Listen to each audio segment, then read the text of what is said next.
गुरुर्ब्रह्मा गुरुर्विष्णुर्गुरुर्देवो महेश्वरः गुरुः साक्षात् परब्रह्मा तस्मै श्रीगुरवे नमः.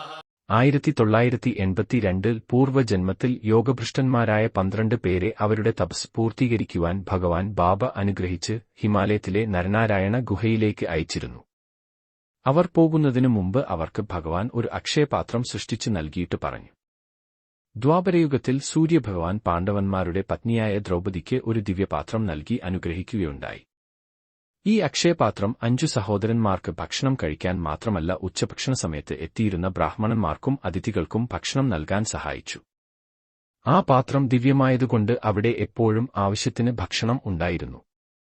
ആ പാത്രത്തിൽ പാചകം ചെയ്യുന്ന ഭക്ഷണം പലമടങ്ങ് വർദ്ധിച്ച് എല്ലാവർക്കും കഴിക്കാൻ തക്കവണ്ണം ഉണ്ടാകുമായിരുന്നു. പാണ്ഡവരിൽ മൂത്തവനായ യുധിഷ്ഠിരൻ ധൗമ്യമുനിയുടെ നിർദ്ദേശപ്രകാരം സൂര്യഭഗവാനെ പ്രീതിപ്പെടുത്തുവാൻ വേണ്ടി ഒരു പുണ്യകർമ്മം നടത്തിയതിനു ശേഷമാണ് പാണ്ഡവർക്ക് ആ ദിവ്യമായ പാത്രം കിട്ടിയത്. ശേഷം ബാബ തുടർന്നു, ഞാൻ തരാൻ പോകുന്ന പാത്രം അതിലും അദ്ഭുതമുള്ളതാണ്. അത് ദ്രൗപദിക്ക് കൊടുത്ത അക്ഷയപാത്രത്തെക്കാളും എല്ലാ കാര്യത്തിലും ശ്രേഷ്ഠമാണ്. അവൾക്ക് ഭക്ഷണം തയ്യാറാക്കാൻ വേണ്ടി ആ പാത്രത്തിൽ പാചകവസ്തുക്കൾ ഇട്ടതിനുശേഷം അത് പാചകം ചെയ്തുകൊണ്ടിരിക്കുമ്പോൾ പ്രാർത്ഥിക്കണമായിരുന്നു. പക്ഷേ ഞാൻ തരാൻ പോകുന്ന പാത്രത്തിന് പാചകവസ്തുക്കളോ പ്രാർത്ഥനയോ ആവശ്യമില്ല.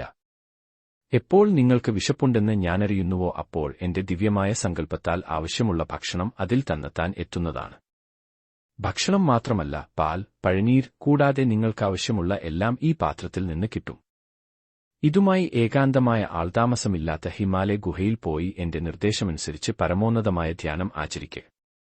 അത് നിങ്ങളെ സമാധിയിലെത്തിച്ച് ആത്മാവുമായി ബന്ധിപ്പിക്കും. നിങ്ങളുടെ പൂർവ്വജന്മത്തിൽ സാധിക്കാത്തത് ഇപ്പോൾ നേടൂ. സായിബാബയും നരനാരായണ ഗുഹ ആശ്രമവും എന്ന പുസ്തകത്തിൽ സ്വാമി മഹേശ്വരാനന്ദ അവരുടെ അസാധാരണവും അത്ഭുതകരവുമായ അനുഭവം വിവരിക്കുന്നുണ്ട്. ആ പാത്രത്തിൽ ദിവസേന എത്തിയിരുന്ന ദക്ഷിണേന്ത്യൻ വിഭവങ്ങൾ മാറ്റി നൽകാൻ അവർ ഭഗവാൻ സത്യസായി ബാബയോട് അപേക്ഷിക്കുന്നുണ്ട്.